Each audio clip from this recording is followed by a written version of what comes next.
श्री वाल्मीकि कृत रामायण भाग 11। अयोध्या लौटते समय महाराज दशरथ ने सिर पर मंडराते अनेक भयभीत पक्षियों के चीखने के अमंगल चिन्हों को देखा। उसी समय उन्होंने मृग को बाईं ओर से दाहिनी ओर रास्ता पार करके जाने का मंगल संकेत भी पाया। आने वाली विपत्ति की शंका कर उन्होंने वशिष्ठ को इनका अर्थ समझाने के लिए निवेदन किया। ऋषि ने उत्तर दिया, चीखने वाले पक्षी संभावित आपत्ति का संकेत देते हैं, किंतु बाएं से दाहिनी ओर मृग का जाना ये संकेत करता है कि इसमें चिंता करने की कोई बात नहीं है।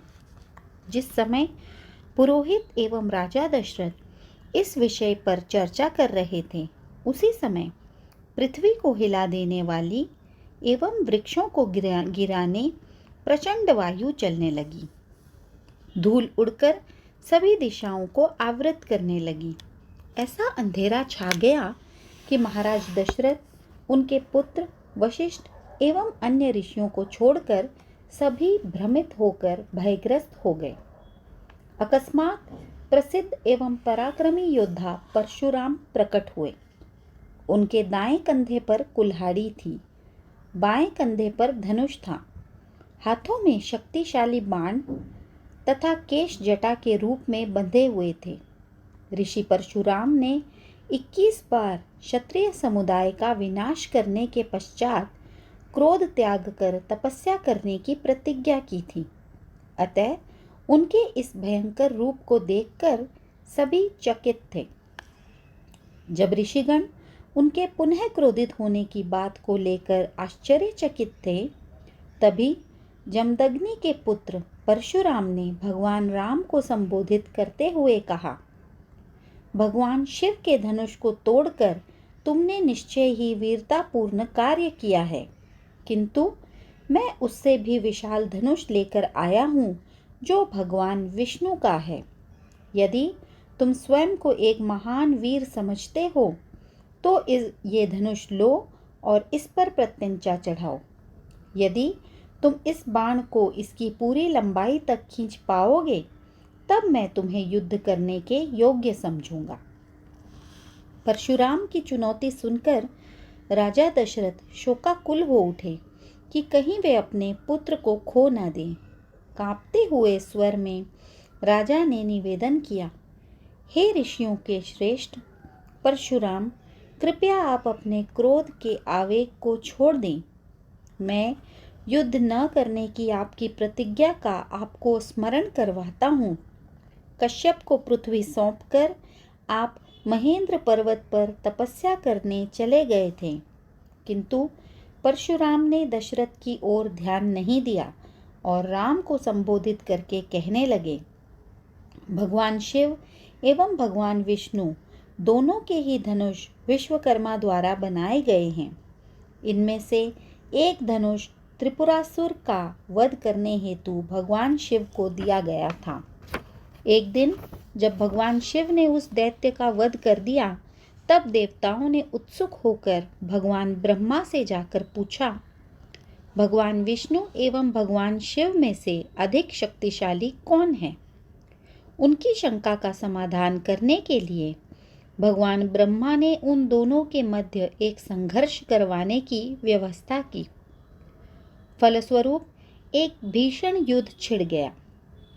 युद्ध के दौरान भगवान विष्णु ने भगवान शिव के धनुष की डोरी काट दी एवं मात्र एक कोलाहलपूर्ण गर्जना द्वारा ही भगवान शिव की इंद्रियों को मूर्छित कर दिया। देवताओं की प्रार्थना पर युद्ध बंद कर दिया गया। जिस किसी ने भी वो युद्ध देखा, उसने यही निष्कर्ष निकाला कि भगवान विष्णु हर प्रकार से भगवान शिव से श्रेष्ठ हैं, किंतु भगवान शिव अपनी पराजय से क्षुब्ध थे तथा देवताओं के निर्णय से अपमानित हुए। विषादग्रस्त एवं खिन्न होकर उन्होंने इक्ष्वाकु वंश के राजा देवरात को वह धनुष दे दिया।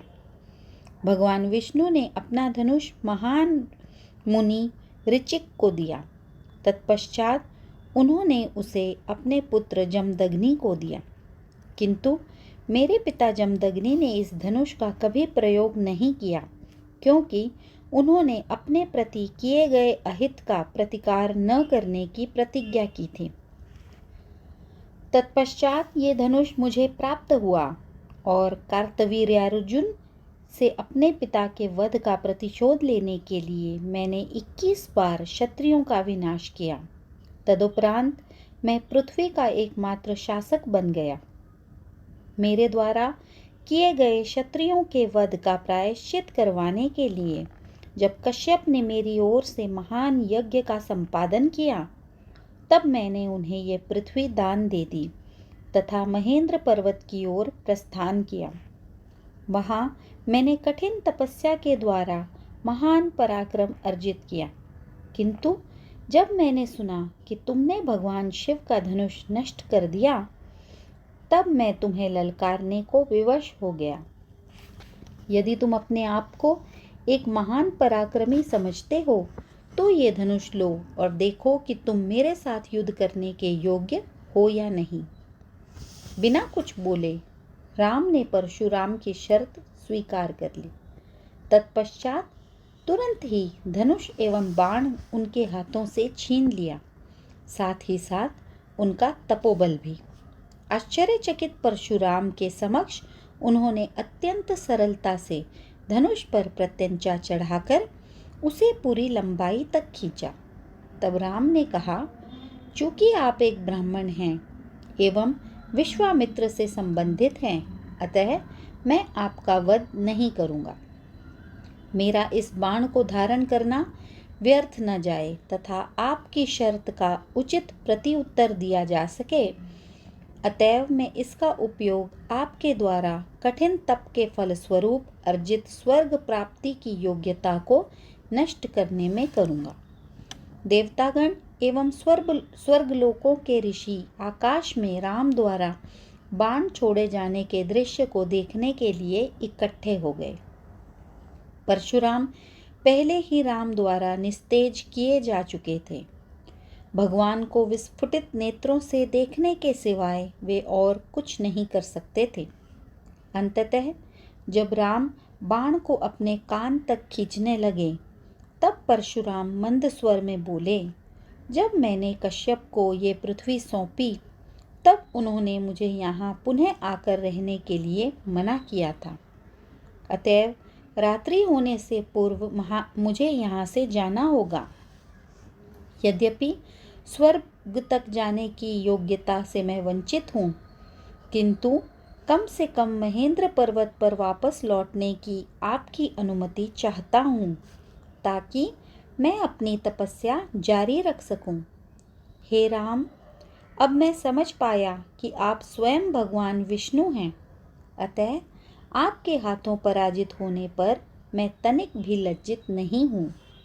राम ने परशुराम के निवेदन को स्वीकार कर लिया और परशुराम की स्वर्ग प्राप्ति की योग्यता को नष्ट करने वाला शक्तिशाली बाण छोड़ा।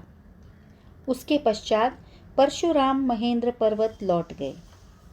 उनके जाते ही आकाश में पहले से छाया हुआ घना अंधकार पूर्णतः छट गया।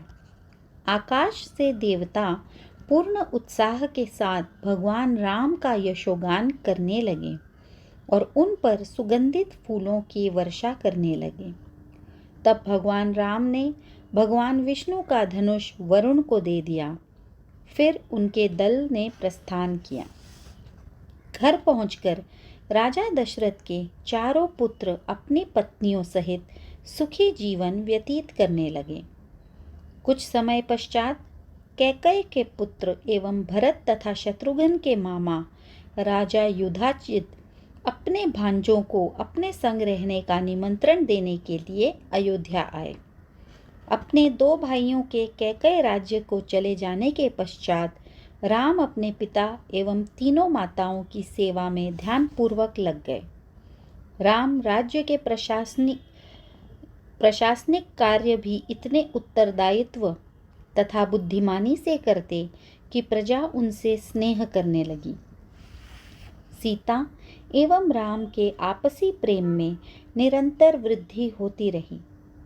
एक दूसरे के गुण एवं रूप से आबद्ध दोनों एक दूसरे के प्रति पूर्णतः समर्पित थीं।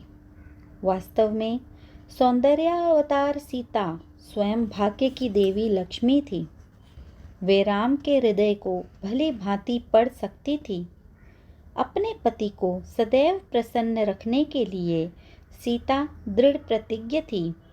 वे स्त्रियोचित मर्यादा एवं पवित्रता का प्रतीक थीं। इस प्रकार का आचरण करते हुए उन्होंने शीघ्र ही भगवान राम के हृदय को जीत लिया। यहाँ पर आकर हमारा श्री वाल्मीकि कृत रामायण का बालकांड समाप्त होता है। अब आप अगले भाग से अयोध्या कांड सुन पाएंगे। धन्यवाद।